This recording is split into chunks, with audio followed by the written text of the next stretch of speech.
Khawar point میں خوش آمدید۔ چلو اب ساتھ چلتے ہیں۔ بائے شمسہ اقبال۔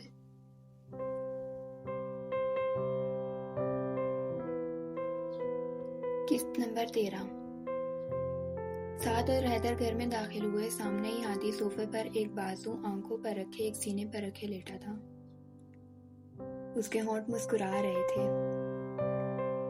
سعد نے حیدر کو بھی اس کی طرف متوجہ کیا۔ اہم اہم۔ سعد نے گلا کھنگار کر اسے متوجہ کرنا چاہا۔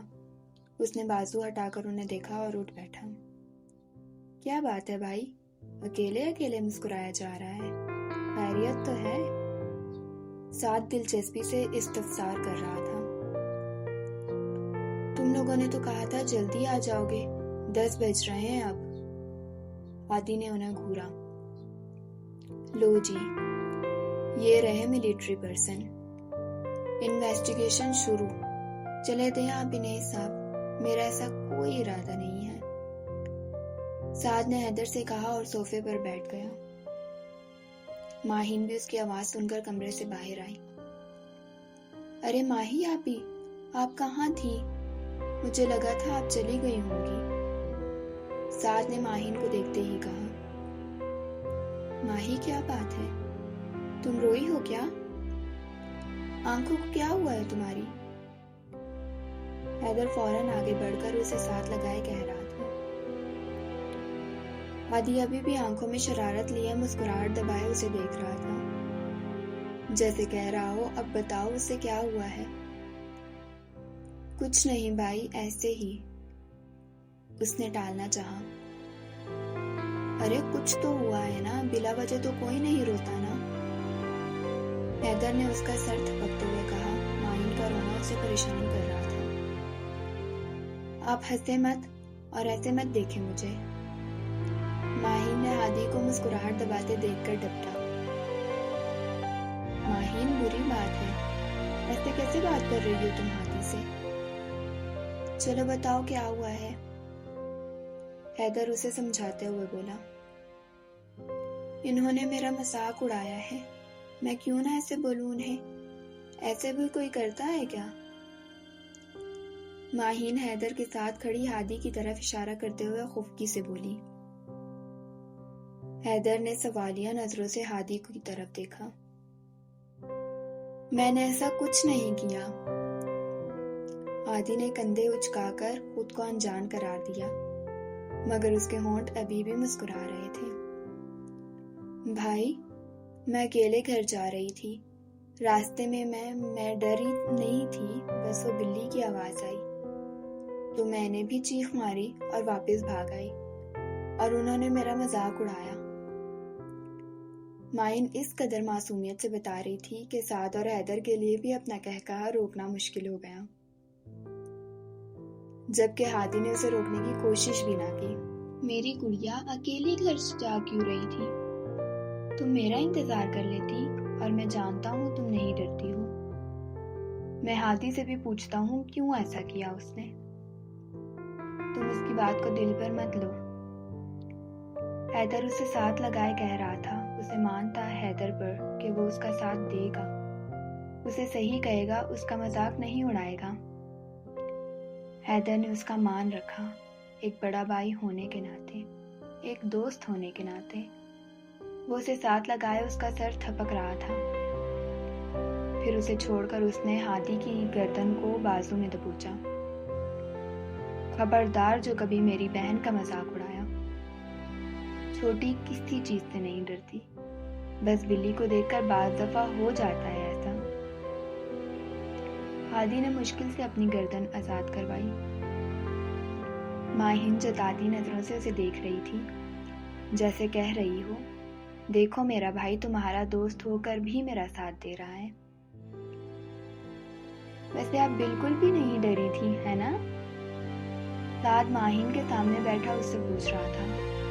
نہیں، میں بس ذرا سا، بالکل تھوڑا سا ڈری تھی، اور وہ نیچرل تھا، کوئی بھی ہوتا میری جگہ تو ایسے ہی ری ایکٹ کرتا۔ وہ صفائی دیتے ہوئے بولی۔ سعد مسکراتے ہوئے اسے تنگ کر رہا تھا۔ کچھ دیر رکنے کے بعد ماہین اور حیدر گھر آنے کو اٹھ کھڑے ہوئے۔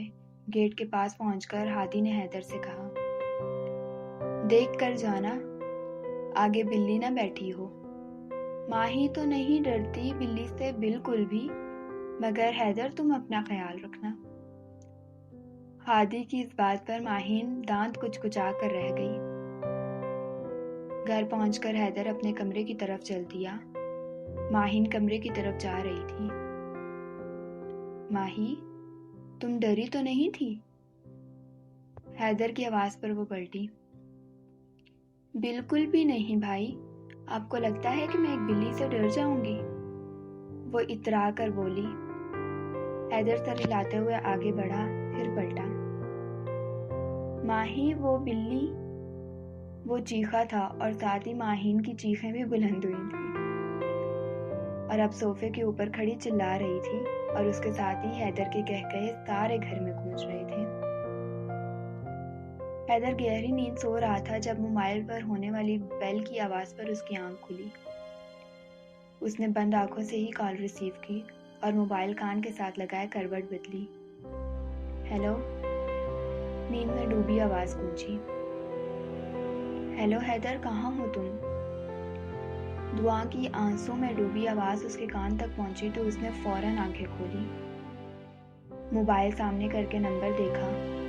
دعا کا نام سامنے اسکرین پر جگمگا رہا تھا۔ ساتھ ہی ٹائم بھی دیکھا، صبح کے 10 بج رہے تھے۔ اس نے فون پھر کان کے ساتھ لگایا۔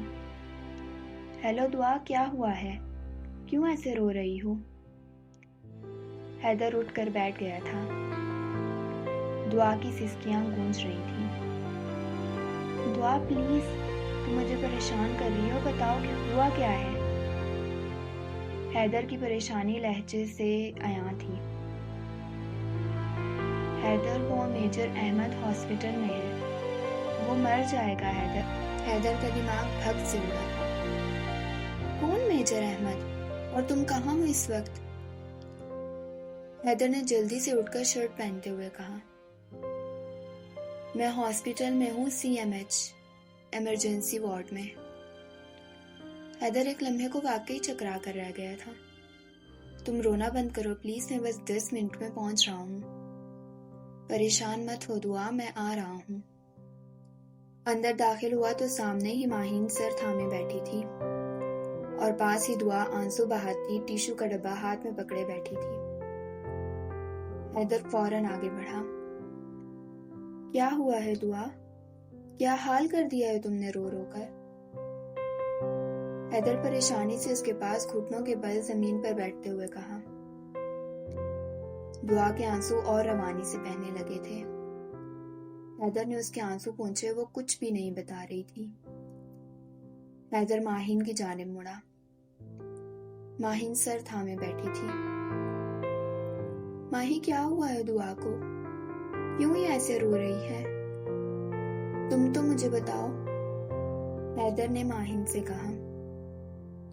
بھائی، اس سے کہہ دیں کہ آج کے بعد اگر اس نے اس طرح کی کوئی فضول حرکت کی تو مجھ سے برا کوئی نہیں ہوگا۔ یہاں ہاسپٹل میں آ کر اس نے تو حد کر دی۔ ماہین غصے سے بھری بیٹھی تھی۔ ہوا کیا ہے، کوئی مجھے بتائے گا؟